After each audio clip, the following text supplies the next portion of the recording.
Hey, good morning, good afternoon, and good evening, whatever time it is, wherever you are. I want to thank you for listening to The Dash with Matrilla.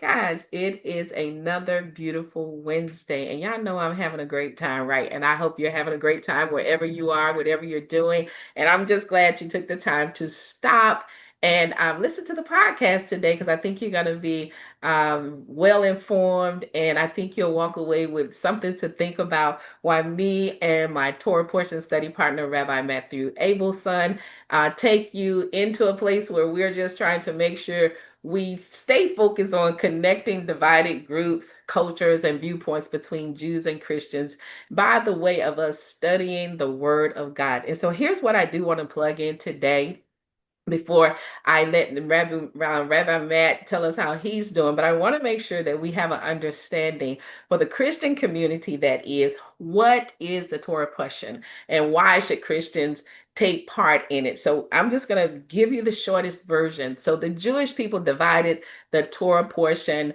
of the Torah, which is the five books of Moses, into 54 portions to be read over the course of a year. And I'm pretty sure if I got any portion of that incorrect, Rabbi Matt will actually help me out. But so when we're reading and we're studying these weekly studies, it helps us to practice discipline, one, and it also helps us to master and take part in the fundamental truths of the Torah, giving us what is an important context for everything we read in the New Testament. So that's the short version of what that means for us as Christian believers, as believers in Yeshua in Christ, so that we'll be able to, be well disciplined. So, Rabbi Matt, how you doing? I'm doing great. And I thought that explanation was so helpful. It's a calendrical practice. Every week we engage in this from the scroll. We read from it as a scroll. Yes, we call them books today, but the five are inside of a scroll. Yes. And actually, this section this week is a double. So, right, 52 weeks in the year. Well, how do you do with 54? Well, some weeks are a double. So this week is Hukat and Balak, and this is in the book of Numbers, chapter 19. And that word Hukat, it's a guttural sound. So there's four guttural letters in the Hebrew alphabet, and the chet is one of them. And so you'll hear that. A guttural means it comes from the back of the throat. And the name of the section of the Torah comes from the first significant word that we encounter when we read. And so that word hukat, a chok, is really important. It's a mitzvah that I want to call non-rational. I'm not saying it's irrational. Okay. It's non-rational. I think that's important because for your listeners who want to understand more about, for the sake of bridging the Jewish community, like kashrut, kosher, for example, it is not necessarily rational that meat is not mixed with milk. It's not necessarily a hygiene thing or a medical thing. So what is it then?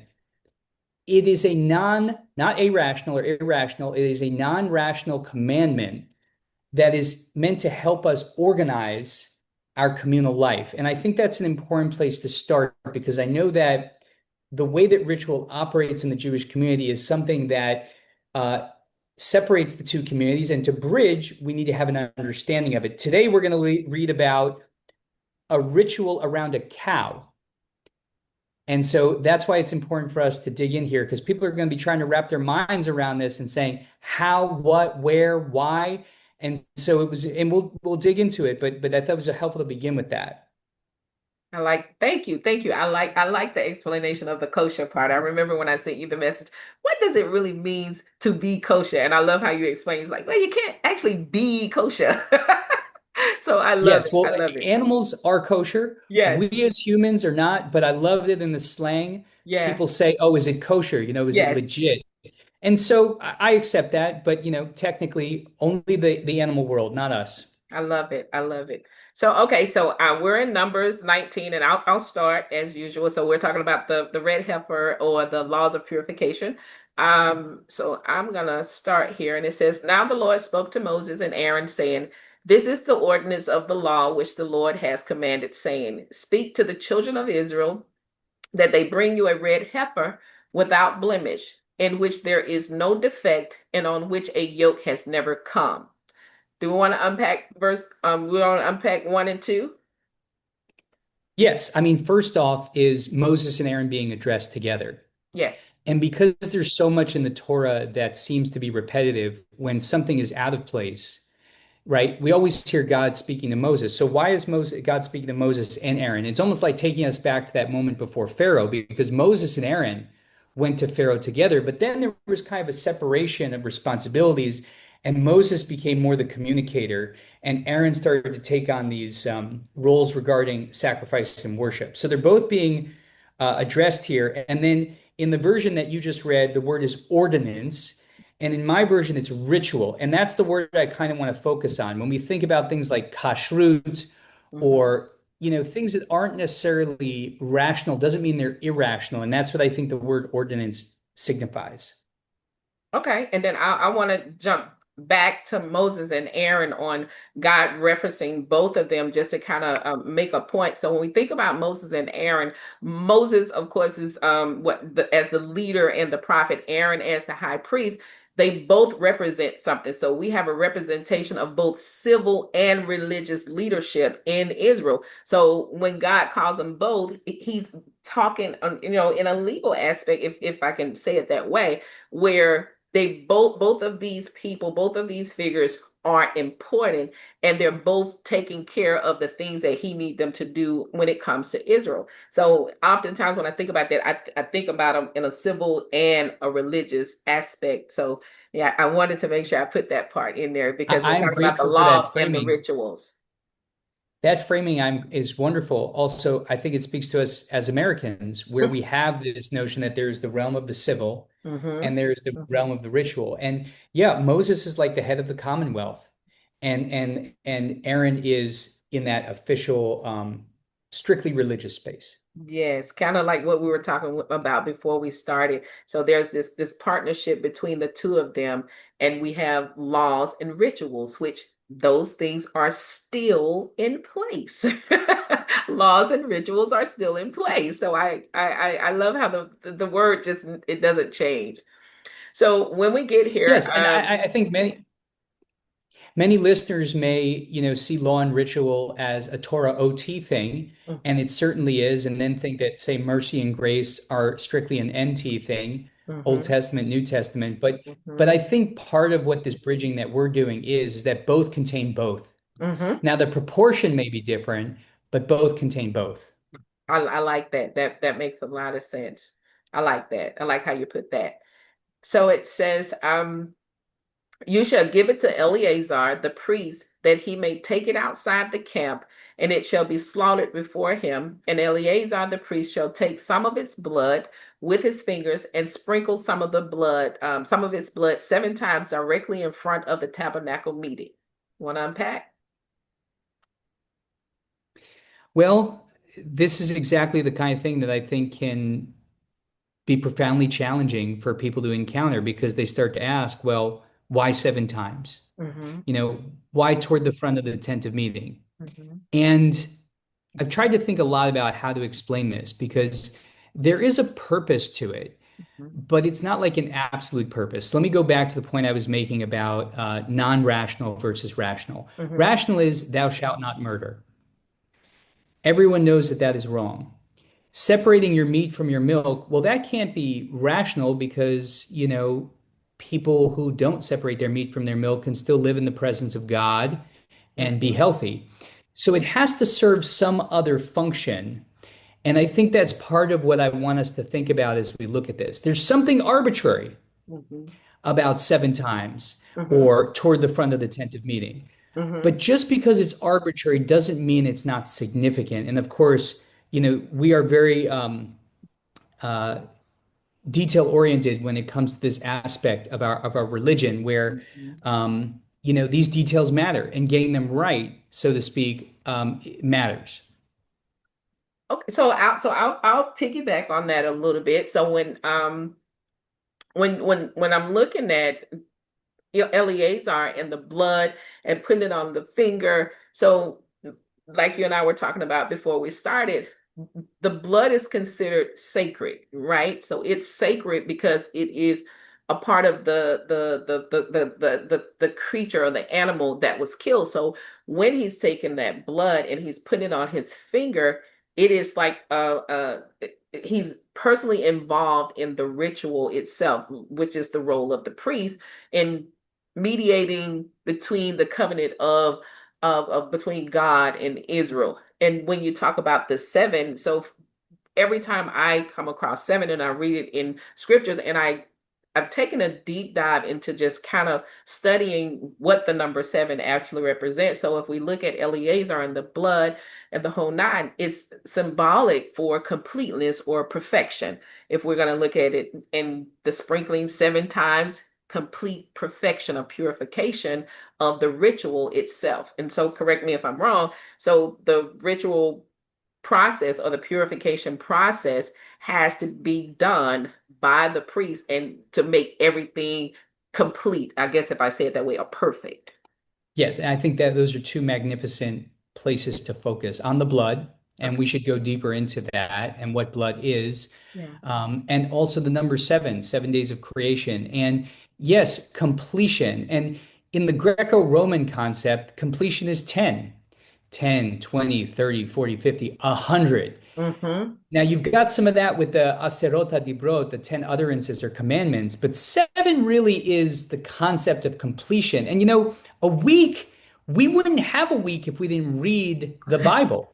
There is nothing in nature that is seven. And that in Yeah. and of itself is a teaching. Now, the moon and the month, that's natural. The earth going around the sun, which took us a long time to determine and figure out, that's natural.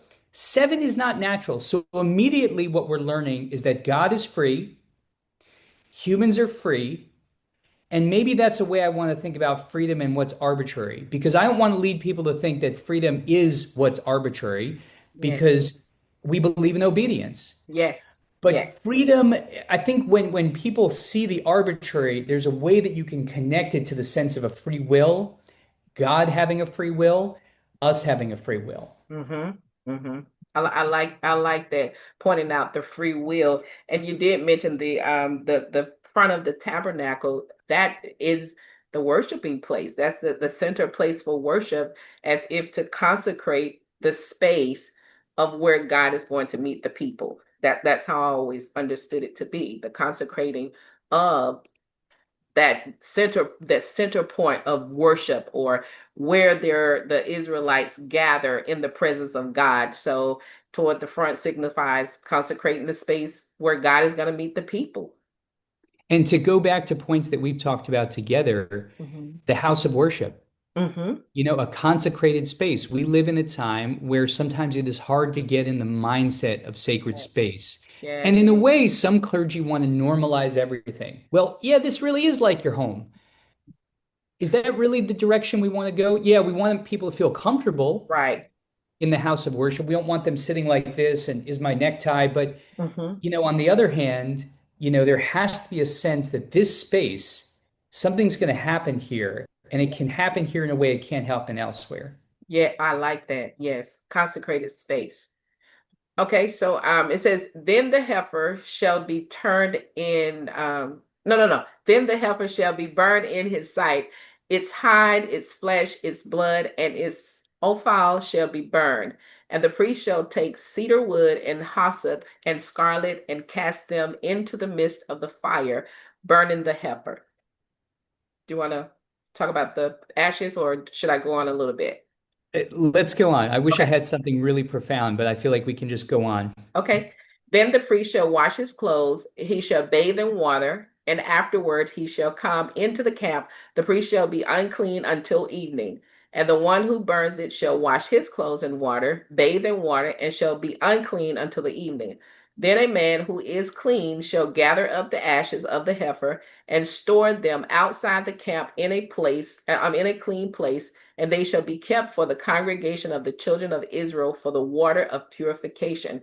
It is for purifying from sin. Can we Um, do one more verse? yes. It says, and the one who gathers the ashes of the heifer shall wash his clothes and be unclean until the evening. It shall be a statute forever to the children of Israel and to the stranger who dwells among them. Thank you. Mhm, So the pile of ashes, it sits there. The Kohen, the priest, he waits, and then at evening he cleans himself, and then someone who is in a state of purity gathers the ashes, mhm, connects them to water outside the camp. So I just want to make sure that we have the steps in order here. But really the part, and I'd love to any feedback you have on that, I welcome. I just want to say this last thing. This shall be a permanent law for the Israelites and for the strangers. And when you hear that, you are reminded of what the Torah's critical teaching is, welcoming the stranger, mhm, that we don't create a society where there's an in-group, and then if you're a stranger, you better stay away. Well, that was Sodom and Gomorrah. mhm, And that's why that did not work. And the whole reason that Jacob and his sons went down to Egypt was so that they could experience being strangers in a strange land. And so when they come to the promised land, this is going to be a promised land where the stranger is welcomed. And I don't see anything else. I really believe this. I've studied quite a bit in human civilization, which speaks to this concept of the stranger in the same way. And I think it is the heart of Christianity. I think it mhm. can be the heart of any faith connected to Abraham. And to me, it's impossible not to note that when I see it here. I think so too, and a lot of when I see this, I see barriers being broken down. Just the same, there, it's not the norm anymore. And when we see, he's actually inviting others into the covenant community. In fact, not that you're taking over the community, but you're invited in. Is he's a God of the world, not just a God of a specific space, but but he has laws. He has the, like you say, a permanent statue for the Israelites. So if it's set up for the Israelites, it's set up for the community. But you, as a stranger or foreigner, you have the opportunity to take part because it says residing among them, not ones that are just walking in. So that tells us there are already foreigners there. There are already strangers that's there. So I totally I agree. I agree. Yes, and a boundary does not preclude a bridge. You I have a like that. boundary, you have the people of Israel, that's a boundary, but you have a bridge. And I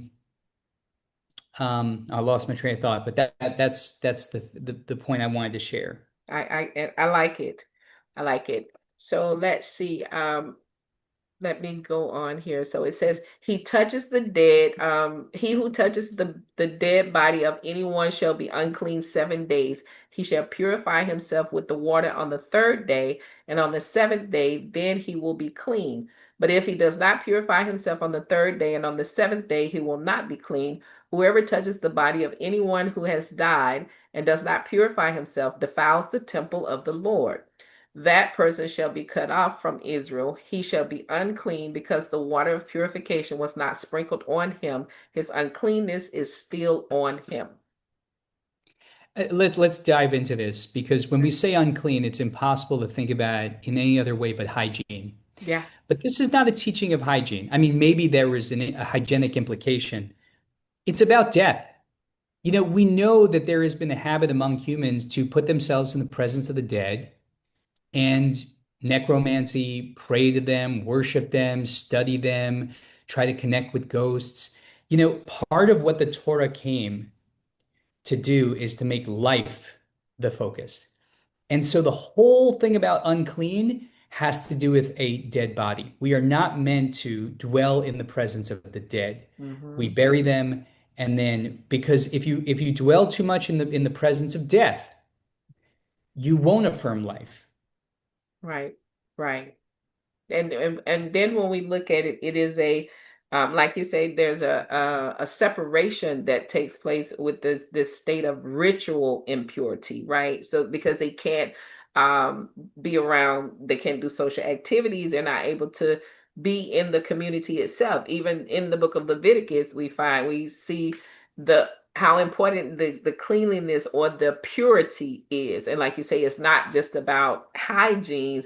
It's deeper than hygiene. It's about, your the spiritual part of it, and again, God. You're in the presence of God. So you're sanctifying or consecrating this place for God, and you're doing what He's telling you to do, and He's giving you the what is it, the breakdown, the ordinance of how it should be done. So if it's not done that way, then that means you're not properly cleansed. And it's not about a moral sin. And people always think, oh, it's about, you're sin the whole nine. It has nothing to do with the moral sin of things, and absolutely nothing. Yeah, and just like you said, this has to be done this way. Well, maybe it could have been a different order, but it's got to be some kind of order. And I Mm-hmm. think people can get hung up on this, like Judaism, where, well, it comes down like it's an absolute rule. Well, there's an order and there has to be a structure. Maybe it could have been a different structure. Maybe you could be eating pig and not cow. But the point is that you're not eating one of the two animals, you Right, know? And right, I just want to make that point. right. That is so true. So it says, this is the law when a man dies in a tent. All who come into the tent and all who are in the tent shall be unclean 7 days. And every open vessel which has no cover fastened on it is unclean. Whoever in the open field touches one who is slain by a sword, or who has died, or a bone of a man, or a grave shall be unclean 7 days. And for an unclean person, they shall take some of the ashes of the heifer burnt for a purification from sins, and running water shall be put on them in a vessel. A clean person shall take hyssop and dip it in the water, sprinkle it on the tent, on all the vessels, on the persons who were there, or on the one who touched the bone, the slain, the dead, or a grave. So the clean person shall sprinkle the unclean on the third day and on the seventh day, and on the seventh day he shall purify himself, wash his clothes, and bathe in the water, and at evening he shall be clean. But the man who is unclean and does not purify himself, that person shall be cut off from among the assembly, because he has defiled the sanctuary of the Lord. The water of purification has not been sprinkled on him. He is unclean. It shall be a perpetual statute for them. He who sprinkles the water of purification shall wash his clothes, and who touches the water of purification shall be unclean until evening. Whatever the unclean person touches shall be unclean, and the person who touches it shall be unclean until evening. I do want to I want to go back to but the man who is unclean and does not purify himself, that person has been cut off from among the assembly, because he has defiled the sanctuary of the Lord. Sometimes, and I want to make this point only because I've been asked this question. I've heard people make reference to it. It's not saying that he's cut, because I've heard people say, yeah, he's cut off from Israel, or he's cut off from the people, he can never come back, and all those things. That's not what that means. It's like saying, you have the Nazarites, and people say, oh, you're not supposed to cut your hair, hence my hair is cut. So they say you're not supposed to cut your hair, and then the power is in the hair and all those things. And I'm like, that's not what that scripture means. It's a Nazarite, right? But they also, if they did cut their hair, they had an opportunity to go back into that right. So it's the same thing. It's not that they stay unpure, unclean forever, but this is just the process that goes through, and then there's another process that they have to go through. So I wanted to make that point. So let's see. Yeah, I think right. As I think we both appreciate how there's a way back. It's through repentance. This is not a permanent excommunication, but there has to be conditions for community. And one of the conditions is not dwelling in the presence of death. Mm-hmm. And that's why for me, like when I look at martyrdom, and martyrdom is a feature of early Christianity, it's a feature of Jewish history. We see it in Islam. There can be an overuse of martyrdom. Mm-hmm. You don't want to get too used to Mm-hmm. or too comfortable with death. And I think that that's an important thing. One of the things I appreciate about people of the Christian faith is the affirmation of life goes so far down Mhm. that at conception, this is considered a human life. Now, Yes. that's not the position I take regarding abortion or that, given my understanding of the Torah, but I understand that this is part of a larger affirmation of life Mm-hmm. that is critical to the Christian conception. Mm-hmm. And I really appreciate that. Mm-hmm. Mm-hmm. Yeah, life is important, but there is a way back. There is a way back. Yes, there is a way There back. is. Okay, so where are we now? Was that the end? I think that was the end of 19 for me. And so we're at 20, correct? Yes. Okay. The Israelites arrived in a body at the wilderness of Zin on the first new moon, and the people stayed at Kadesh. Miriam died there and was buried there. It's a big moment. Mm-hmm. I just want to help us recollect the role of Miriam. And so if we look at Exodus and we look at the moment after the children of Israel came through the sea in chapter 15, verses 20 through 21, Miriam the prophetess chanted, "Sing to the Lord, for he has triumphed gloriously. Horse and driver he has hurled into the sea." And that very verse appears in the song At the Sea in Mm-hmm. chapter 15. And so many people think that Miriam's song was the first song, and the longer song was an elaboration Mm-hmm. on that original lyric that Miriam came up with. And I really think it's important to appreciate that Moses, Aaron, and Miriam, these three siblings, led the children of Israel out.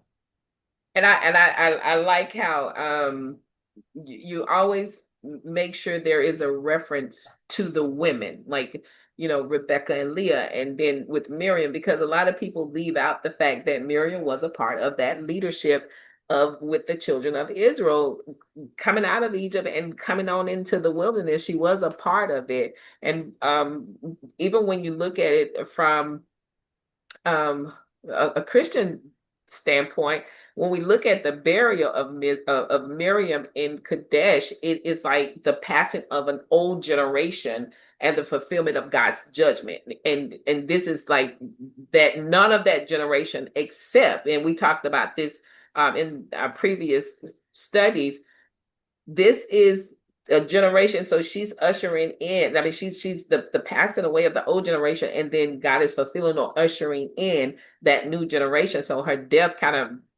shows us the impending deaths of maybe Aaron and Moses, which is the transition of new leadership to Joshua. That is a great point. I mean, this is God was serious. Yeah, He said very. you weren't going to make it into the land, and I'm going to make it clear that not even Miriam, and at this point, and we're going to see this all throughout Deuteronomy, Moses doesn't make it in either. Nope.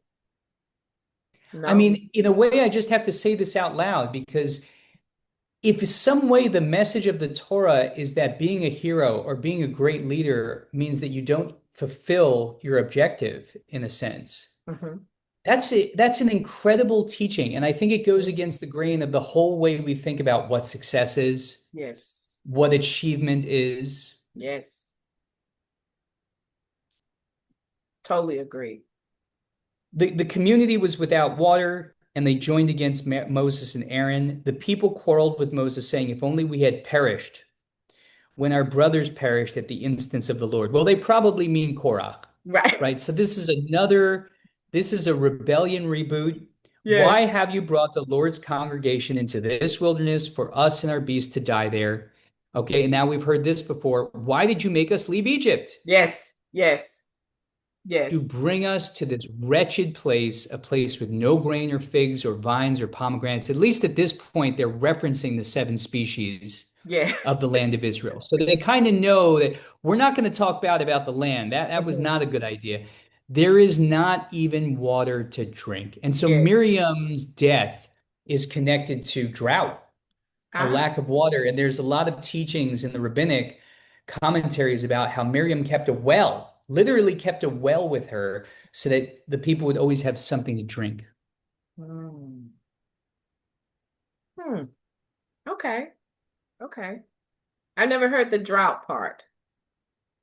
Maybe it's not a drought. I don't know but the connection between Miriam's death and no water, Yeah, that's very explicit here.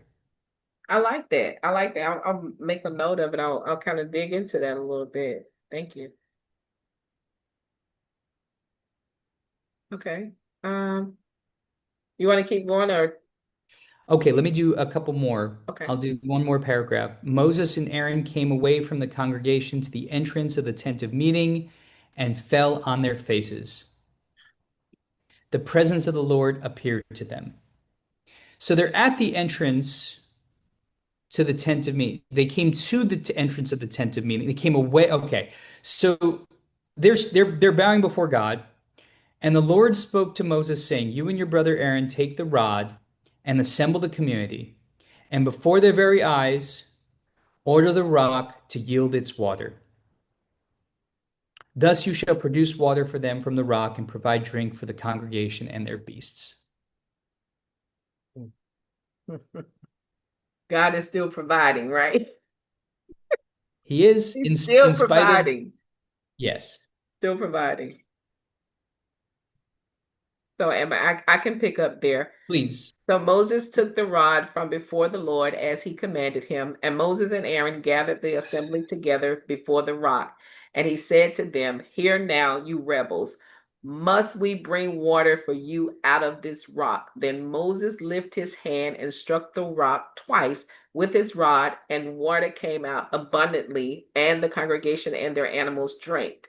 Then the Lord, this is one of my favorite parts of this particular passage. Then the Lord spoke to Moses and Aaron, "Because you did not believe me to hallow me in the eyes of the children of Israel, therefore you shall not bring this assembly into the land which I have given them." This was the water of Meribah, because the children of Israel contended with the Lord, and he was hallowed among them. So when we look at this part when Moses and Aaron goes and decides to and then it's actually just Moses, but and a lot of people say Moses and Aaron did it, but Aaron didn't stop him, but they made it seem when Moses is saying listen, and he calls them rebels or rebellion and all those things, meaning they're disobedient or lack of faith there is. So he says, "Must we bring you water out of this rock?" But you didn't know where the water was to even say. So this is like he's showing his frustration, like his the personal responsibility, the frustration, just like what happens in clergy leadership today, where we're supposed to depend on God to guide us and show us the way so that we can lead the people properly. But if we take on the mantle of God as ourselves and do this thing here as, oh, we're the one that's helping you to be a better person, we're the one who is feeding you, we're the one that's doing this, so they're taking the credit of the miracle that God is producing water from this rock, and they're taking it as their own credit, and so they're ultimately getting themselves in trouble, so they can't go into the promised land. Yes, and that's a tremendous insight for anyone that's a clergy person, and that tension between you are not God, but you are in a sense representing God, and how the congregation views you, and how you can become your own idolatry in this. And look, Mm-hmm. in my mind, this is not a huge transgression around Moses, but because the standard for Moses is so great, and Mm-hmm. because he is the only person that really God is able to invest in relationship with at this moment, God chastises him, and it's a Yeah. severe chastisement. He cannot enter the land because you're right. He asked it as a question, and he struck the rock instead of ordering it, and he struck it twice. And, he kind of insulted the people. Now, all that Mm-hmm. said, his sister just died. Yes. He's grieving. Mm-hmm. Mm-hmm. And so you can understand he's a human. You can Mm-hmm. understand why he might have a reaction like that. It's like and I totally agree with you. It is a moment of human weakness, and we all have it. And again, there is a way to go back before God, but this particular act caused God to show judgment on Aaron and Moses, which that judgment was literally just they were not able to enter into the promised land. Yes. And it So, also shows how when Moses and Aaron don't have Miriam, that maybe that's a factor in how Moses is able to organize himself emotionally. ah, huh. Oh, okay.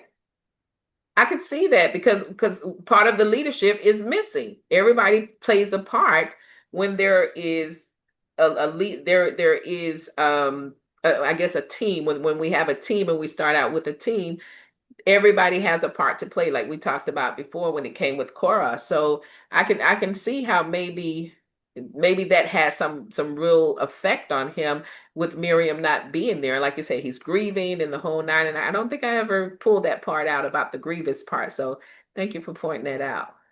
Never really Sure. thought about that. Huh. I look at Moses a little bit different. I had to look at Elijah like that once. I was like, Elijah's tired. He's running for his life, for his life. So Yeah, Lord, Elijah is harried. He's very right. harried, and he in a lot in some ways he's in great danger. I mean, Yeah. the king is after him, and but Moses and Elijah have a lot in common in terms of balancing that, taking on the whole mantle, Yes. carrying the people on his shoulders, and how challenging that is. Very, very. Okay. I, So f- I there, feel like we did a lot of great content, and I don't want to overload yes. because there is a lot more. Um, I hope that we can do some study from the land of Israel. That's where I'm heading next week. When was your last visit there? Last year in November, we're yeah, right before Thanksgiving. We came back right before Thanksgiving. We're slated to be back this year in November if all goes well.